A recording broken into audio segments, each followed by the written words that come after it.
दोस्तों, खबरें तो बहुत सारी हैं, लेकिन शुरुआत पाकिस्तान और ईरान से करूंगा। आज आप मेरी एक बात अपने जहन में अच्छे से उतार लें। इन इस्लामिक मुल्कों का कुछ नहीं हो सकता।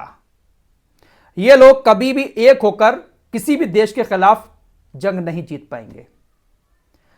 इतना ज्यादा ये लोग आपस में बटे हुए हैं, एक दूसरे से ऐसी नफरत कर रहे हैं कि कभी भी ये लोग एक दूसरे का साथ देकर किसी भी देश के खिलाफ जंग नहीं जीत पाएंगे। जो बातें आगे मैं करने वाला हूं, मुझे पता है कुछ लोगों को बहुत कड़वी लगने वाली हैं, क्योंकि ये वीडियो बहुत सारे ईरान के समर्थक भी देख रहे हैं और बहुत सारे पाकिस्तान के लोग भी देख रहे हैं। तो ईरान वालों को भी थोड़ा बुरा लग सकता है मेरी बातों का, और हो सकता है कि पाकिस्तान वालों को भी मेरी बातों का बुरा लग जाए।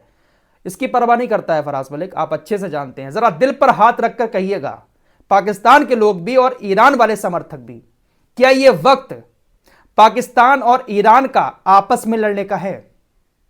पूरी दुनिया का रुख अब पाकिस्तान और ईरान की तरफ हो गया है, और उधर गाजा में इजराइल लगातार हवाई हमले कर रहा है और गाजा के आम लोगों को मार रहा है, और पूरी दुनिया का ध्यान अब पाकिस्तान और ईरान की जंग पर आ चुका है। कल तक जिस जंग को लेकर ऐसा कहा जा रहा था, ऐसे कयास लगाए जा रहे थे कि पाकिस्तान की सेना ने ईरान के साथ मिलकर आतंकी संगठन पर हमला करवाया है, और पाकिस्तान जो धमकी दे रहा था उस धमकी को भी सिर्फ दिखावा समझा जा रहा था। लेकिन पाकिस्तान ने रात जो अटैक किया है ईरान के अंदर घुसकर, इससे मामला बहुत ज्यादा बिगड़ चुका है। अपनी बात को आगे बढ़ाने से पहले आपको पहले एक ब्रेकिंग न्यूज बता देता हूं, उसके बाद आपको सारी खबर अच्छे से समझ में आ जाएगी। अमेरिका और इजराइल अपने मंसूबों में कामयाब हो चुके हैं, आपस में इन दोनों देशों को लड़ा चुके हैं। खबर आ रही है कि इस जंग में पाकिस्तान और ईरान की अमेरिका और सऊदी अरब ने पाकिस्तान को सपोर्ट किया है। अमेरिका अपने मंसूबों में कामयाब हुआ। अमेरिका ने खुले शब्दों में कह दिया, स्टेटमेंट जारी कर दिया है कि हम इस जंग में, पाकिस्तान और ईरान की जंग में पाकिस्तान के साथ हैं, और साथ ही साथ सऊदी अरब ने भी पाकिस्तान की सरकार को सपोर्ट किया है, पाकिस्तानी आर्मी को सपोर्ट किया है।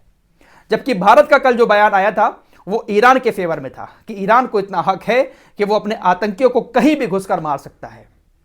तो अमेरिका का पाकिस्तान को सपोर्ट करना, सऊदी अरब का पाकिस्तान को सपोर्ट करना साफ तौर पर दिखाता है कि अमेरिका अपनी चाल में कामयाब हो गया, और बीच में दोनों को आपस में अच्छे से लड़ाया है।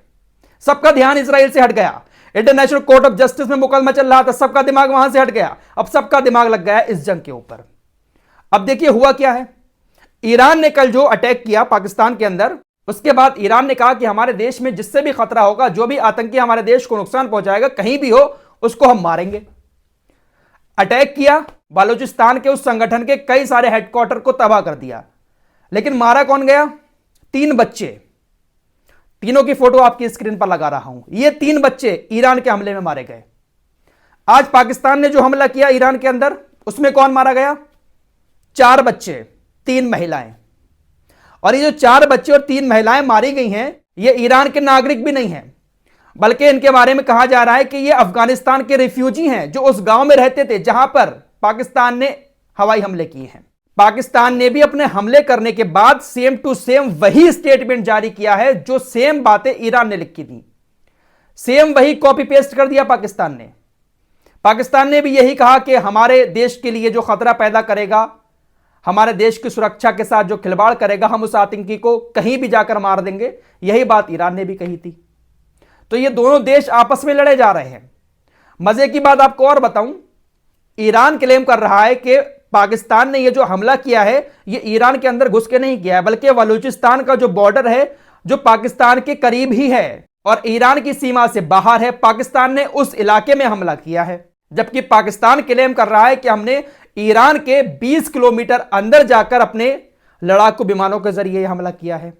तो ये सब चल क्या रहा है, समझ ही नहीं आ रहा है। दोस्तों, इन दोनों देशों के ये जो हमले हुए हैं, ये भले ही ईरान और पाकिस्तान की आर्मी ने मिली भगत करके किए हों, लेकिन इसका असर इंटरनेशनल लेवल पर बहुत गलत पड़ने वाला है। कल की वीडियो पर भी और लास्ट वीडियो पर भी मैंने बहुत सारे पाकिस्तानियों के कमेंट देखे, जहां पर वो ये बात कर रहे हैं कि भाई पाकिस्तान ये ड्रामा कर रहा है, पाकिस्तान की सरकार ये ड्रामा कर रही है चुनाव ना कराने का, क्योंकि इमरान खान को लेकर जो बातें चल रही हैं कि इमरान खान पाकिस्तान के अंदर अब चुनाव जीतने वाले हैं, फरवरी में वहां पर चुनाव है, पाकिस्तान की जनता का सपोर्ट इमरान खान को है। तो चुनाव को टालने के लिए बहुत सारे पाकिस्तान के लोग कमेंट कर रहे थे मेरी वीडियो पर कि ये चुनाव को टालने के लिए ड्रामा किया जा रहा है। आपको बता दूं, 1980 के बाद से ये पहली बार हुआ है कि ईरान के अंदर घुसकर किसी ने एयर स्ट्राइक की हो। इससे पहले इराक के सद्दाम हुसैन ने ईरान के साथ जिस वक्त जंग लड़ी थी, तब एयर स्ट्राइक ईरान के अंदर होती थी। उसके बाद से अभी तक किसी भी देश ने हवाई हमले ईरान के अंदर घुस के नहीं किए थे, लेकिन कल पाकिस्तान क्लेम कर रहा है कि हमने किए हैं। दोस्तों, ईरान और पाकिस्तान में अभी यह जंग बढ़ने वाली है। दोनों क्लेम कर रहे हैं कि हमने आतंकी ठिकानों को नष्ट किया है, लेकिन जिस आतंकी ठिकाने पर पाकिस्तान ने रात हमला किया है, बलूच लिबरेशन फ्रंट इसका नाम है, इसने भी कंफर्म किया है कि हां, रात हमारे ऊपर हमला हुआ है और हम इस हमले का बदला जरूर लेंगे। मतलब साफ है कि जंग यहां पर बढ़ने वाली है। अगर इस संगठन ने पाकिस्तान के ऊपर हमला कर दिया तो पाकिस्तान बदले में फिर हमले करेगा, ईरान फिर चिढ़ जाएगा, फिर ईरान पाकिस्तान में फिर हमले कर देगा। तो ये देश एक दूसरे के ऊपर हमले करके आपस में ही लड़ते रहेंगे। अरे भैया, आतंकियों से बदला लेना था अगर ईरान को, तो कुछ दिन के बाद ले लिया होता। पहले इधर का इजराइल और गाजा का मैटर सुलझने देते। अब ये दोनों देश आपस में क्या खिचड़ी पका रहे हैं किसी को कुछ समझ नहीं आ रहा है, लेकिन दुनिया में खिल्ली बहुत ज्यादा उड़ रही है इन दोनों देशों की कि आपस में ही ये दोनों देश लड़ चुके हैं। और अब अमेरिका ने पाकिस्तान को समर्थन कर दिया है, तो इससे मामला और ज्यादा बढ़ चुका है। दोस्तों, खबर आ रही है कि ईरान की सेना ने पाकिस्तान के बॉर्डर पर सैन्य अभ्यास शुरू कर दिया है। बहुत सारी फोर्स पाकिस्तान के बॉर्डर पर पहुंच गई है और सैन्य अभ्यास कर रही है। आइए अब हूतीज की बात कर लेते हैं। हूतीज ने कल फिर एक अमेरिका के जहाज पर अटैक किया है। अदन के तट से 100 किलोमीटर दक्षिण की तरफ एक जहाज जिस पर अमेरिका का झंडा लगा हुआ था, इजराइल की तरफ जा रहा था। हूतीज ने अटैक किया ड्रोन और मिसाइल के जरिए। हमला करने के बाद हूतीज की तरफ से बताया गया कि हमारा हमला कामयाब हुआ। हमने जो मिसाइल छोड़ी थी वो मिसाइल डायरेक्ट जहाज पर जाकर लगी है। जहाज काफी मजबूत होते हैं, इतनी आसानी से एक मिसाइल से खत्म होने वाले नहीं है। हालांकि मिसाइल के टकराने से जहाज को बहुत बड़ा नुकसान हुआ है, लेकिन जहाज अभी भी चल रहा है। शिपिंग कंपनी की तरफ से जानकारी दी गई है कि किसी भी क्रू मेंबर की इसमें मौत नहीं हुई है, ना ही कोई चोट पहुंची है। बड़ी खबर यह है कि इस जहाज पर 22 क्रू मेंबर हैं और 22 में से 9 भारत के हैं।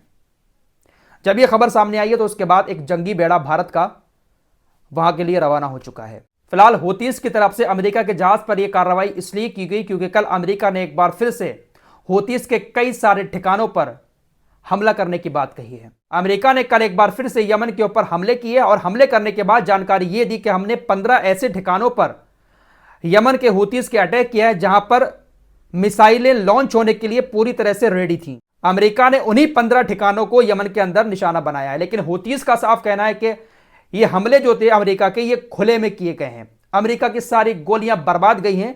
सारे हमले अमेरिका ने खुले में किए हैं। हमारे किसी भी अड्डे पर जहां पर हमारे हथियार रखे हैं, अमेरिका का एक भी निशाना नहीं लग पाया। मैं आपको पहले ही बता चुका हूं कि हूतीज ने अपने सारे हथियारों को कहीं पहाड़ियों में छिपा दिया है। बंकर बनाकर पहाड़ियों में वहां पर छिपा रखे हैं और वहीं से निकालकर ये मिसाइल अटैक करते हैं। लेकिन अमेरिका क्लेम कर रहा है कि भाई हमने 15 ऐसे अड्डों को तबाह किया जो बिल्कुल रेडी थे लॉन्च होने के लिए। भाई हूतीज के बारे में आपको पहले कई बार बता चुका हूं कि 8 साल उन्होंने बमबारी झेली है। उनको अच्छे से पता है कि कहां पर अपने हथियारों को छुपाना है और कहां पर हम छुप सकते हैं। 8 साल तक सऊदी अरब ने उनके ऊपर बमबारी की है, लेकिन यमन अभी भी वैसा ही है। फिलहाल के लिए इतना ही। मिलते हैं कुछ और खबरों के साथ, तब तक के लिए अपना ख्याल रखिए।